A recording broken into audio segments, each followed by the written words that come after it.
Our goal is to give you some of the feel for the very wide range of phenomena of things that people do. Have a little bit of fun and get you excited about this. 1, 2, 3. I'm going to close my eyes and I'm going to calculate where the bowling ball comes back to. Put them out. He slowed down.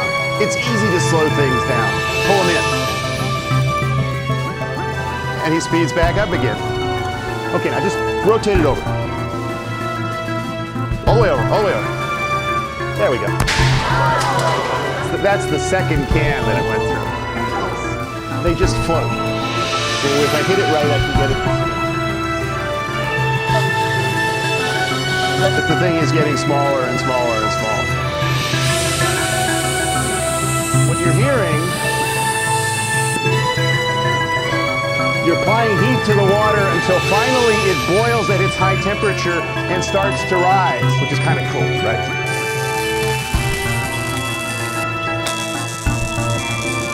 Michaela is extremely brave. Watch her hair.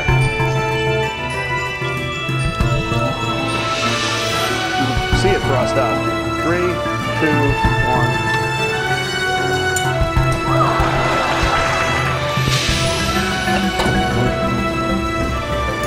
Yeah, there's up. This is light not moving in a straight line. The light isn't nearly as interesting as the information that it can move. You can use that color of infrared light or that frequency of infrared light to tell temperature.